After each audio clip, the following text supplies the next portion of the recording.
parents were older when I was born, and they raised me to be respectful. They would never have said, gosh, we hope you go into ministry with people who are gay and lesbian. They would never, even imagine that, but yet they created this environment where they were like, people are worthy of your respect. And so you should respect people, and then it leads to, having your life open. I also spent a lot of time in nature. Growing up, I had a great uncle who had a farm, and I spent a lot of time on the farm. So it was a healing presence for me as well. And I think a lot of urban kids, even a lot of rural kids who live in cities, don't get that exposure to nature, and that's too bad. I think we need to do that more intentionally. If you could speak to your church elders, if you could reach them in some way that opens them up, if you had the freedom, what would you say? What would you want them to know? I would want them to know that they're going to regret what they're doing right now, particularly to people who are gay and lesbian, that the day will come when hopefully they'll question themselves and the way they are limiting God, and that God is so much bigger than their limits to what they think is the realm of the church, and I think the day is going to come when they see that. I hope the day comes when they see that and they're sorry. I don't know if that will happen, but I hope you're there. there too. What would that feel like for you? It would feel like heaven. It would feel like heaven. So, we'll see. I'm almost afraid to hope for it sometimes. Yeah. It's like, if I hope for it, it doesn't happen, it just hurts more. But I'll do my best to keep hoping for it. Praying for it? Praying for it and working for it. To really overcoming fear, isn't it? Yeah, it's overcoming fear about being wrong. What if I'm wrong? What if I'm wrong about this one little bitty thing that I've pulled out of the Bible and held up for so long and kind of treasured and idolized? What if I'm wrong about that? And I think people are afraid to say, I think I might be wrong about that. And I'm here to say, you are wrong about that. And I quit. I used to say, oh, everyone's entitled to believe what they believe, but now I'm at the place where I'm saying, if you're hurting gay and lesbian people with that little piece of the Bible that you're pulling out, yeah, you're wrong. And I'm not ashamed to say that. I think you're wrong, and I hope you come to see that. There's a few strange passages in the Bible that talk about same-sex behavior, and those are the ones people hold up and they like to hurt others with. But honestly, if you look at those in a historical context, it has nothing to do with 21st century adult behavior. No. I've read them. Yeah. And so I'm still perplexed how church people are using that to hurt others. And it's like, you're smart about other stuff. Why can't you be smart about reading this? So that's perplexing to me. And I can go through all of those and tell you about the Apostle Paul, who I think had his own issues. But, it's just interesting to me that people still lay ancient, and it's the same with when people use the phrase biblical marriage. It's like, biblical marriage, do you know what that is? It means the property of the father becomes the property of the husband. Is that what you're talking about? No, that's not what I'm talking about. Or Solomon, who had hundreds and hundreds of wives. Is that what you're talking about? No, that's not what I'm talking about. Well, what exactly is biblical marriage? And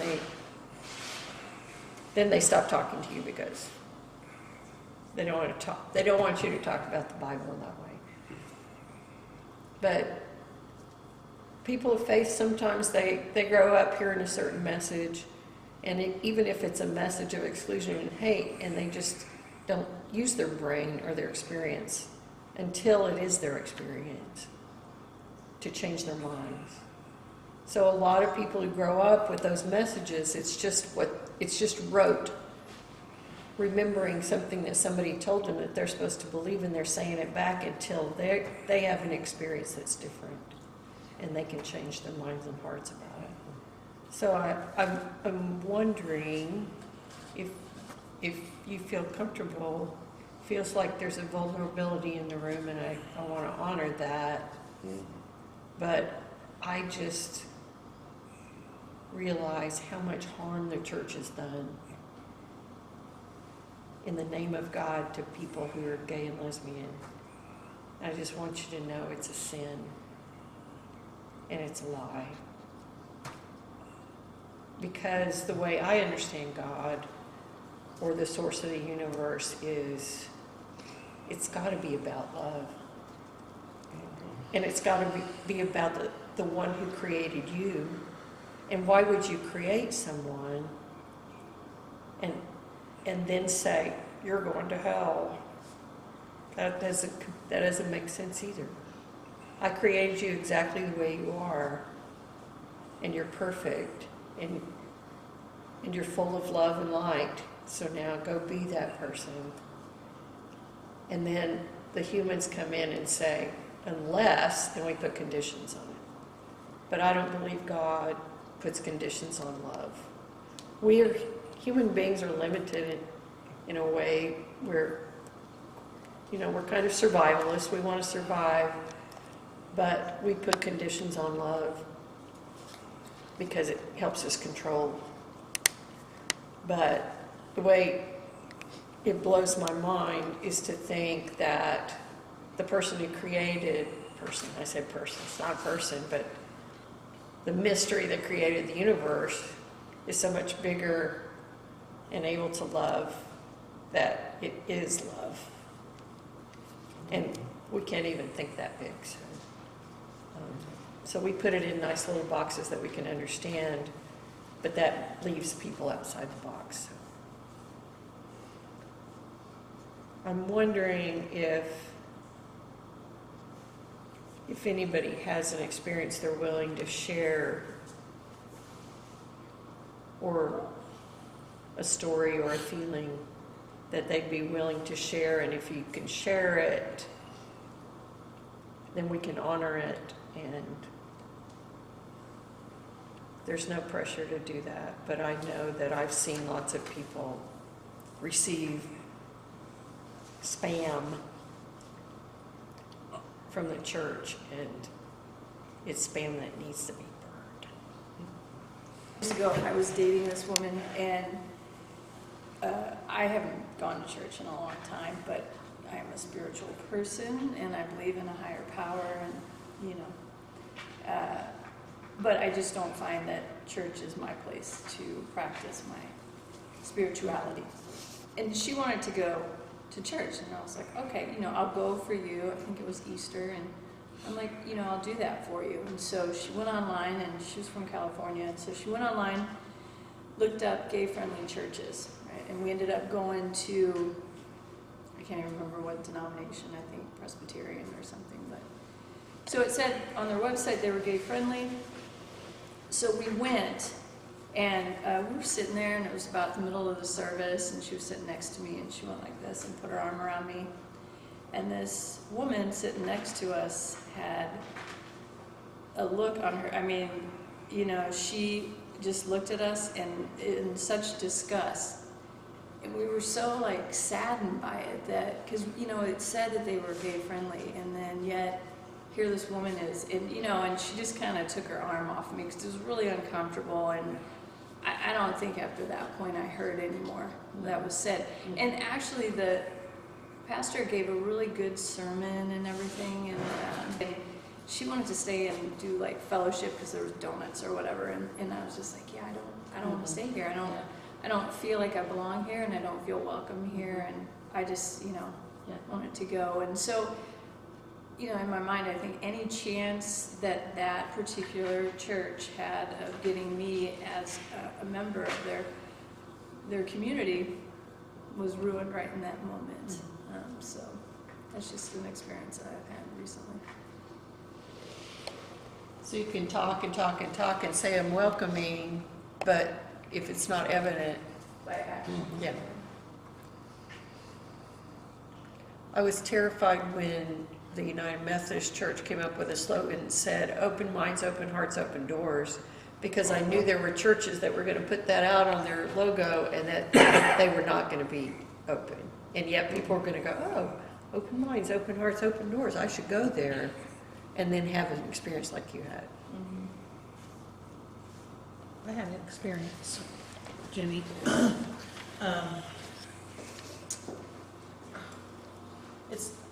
I was born into a my dad was an alcoholic, and at the age of 5, he decided, or stopped alcohol, but got on Jesus. Yeah. So he traded one Different addiction. addiction, yeah. One addiction for another, I felt like.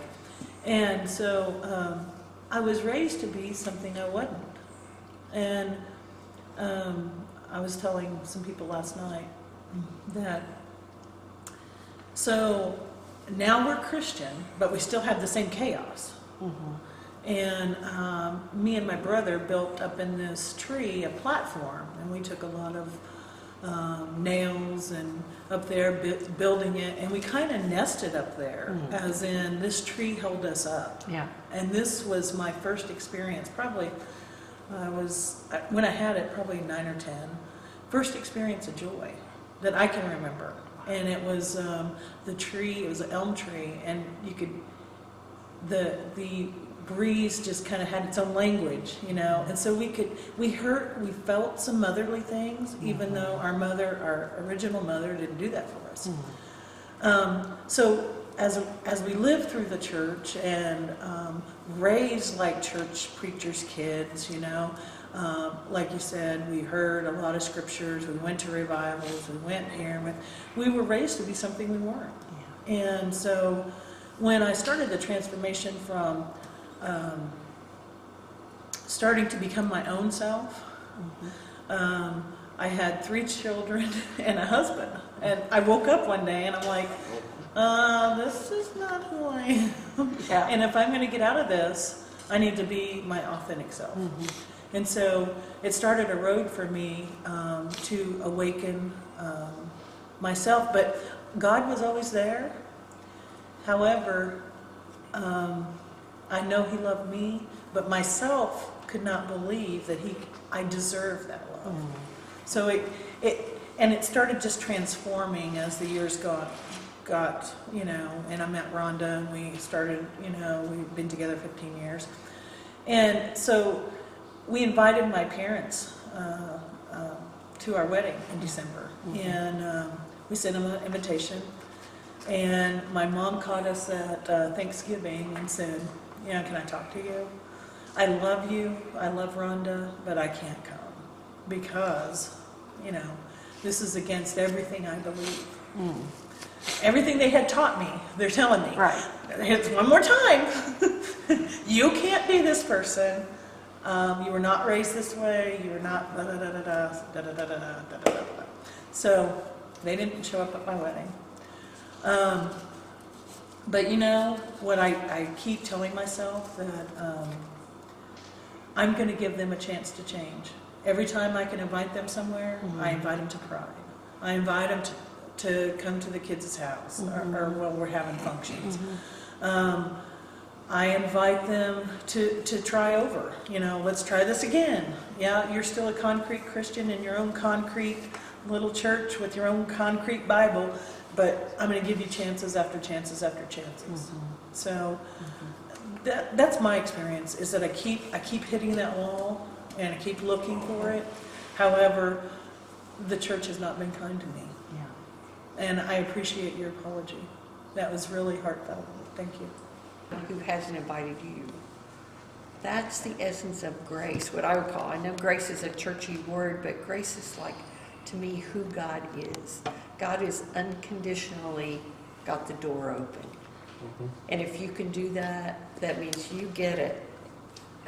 I'm thinking about your tree. And something I read recently that I can't bring back was talking about someone who found God not in the church, but in nature. And in being in nature and in feeling embraced by nature. And yeah, it seems like in the absence of your parents at your wedding, you should have had some elm branches or something on your altar. Represent your maternal Yeah. presence in your life. Church has just been such an odd entity in history. I like to think that people would say, if it's something that's hurting you, it's not meant to be part of your life. And it's not that we don't experience pain and, fear and guilt. I hate to say we experience guilt in healthy ways, because minimally, but I think if you experience something that instills fear or hate in your life, then it's something that needs to be put out. And church has done that so much, I don't understand. I think church is changing. I think for young people, issues of sexuality are not for all young people, but for most young people, it's a non-issue. And so I think in 20 years, we'll be having a different conversation. Young people hopefully have a different experience. And I think church is starting to reflect that, because the people who grew up with the hateful message are dying. So, I don't know that. I don't know how church is going to change, but I hope it, as harmful as it's been to people who are GLBT, that will become a non-issue. And 20 years from now, they'll say, "The church did what?" And we'll all be surprised. Well, it's kind of like even before then, even before they found out I was bisexual, they still hate even the ones that, they invite and say, "Hey, why don't you come to our church?" I was invited several times by other churches. I told them, I said, "Thank you, but no thank you." They go, "Well, what seems to be wrong?" I said, "It don't matter what church I go to. They say, yeah, we're accepting, we're loving, we're caring, but by the time you step foot in that door, they automatically have their knives sitting, waiting to stab you in the back. And then by the time you realize they've stabbed you in the back, it's, what was the point of you inviting me if you're going to be this way?" Yeah. If you're just going to wound me, yeah. That's why I hear, let's see, over, I'm going to say at least since I was 8, we finally stopped going to church, because everyone sits there and says, "Oh yeah, well these people aren't going to heaven, these people aren't going to heaven, these people aren't going to heaven." Yeah. What's the point of preaching if you're going to sit here and preach hate all the time? Yeah. Preach not the hatred, but the love, the care, the traditions to sit there and uphold families. Tradition anymore is almost dead. If it does exist, it only exists between certain years. Does it still remain?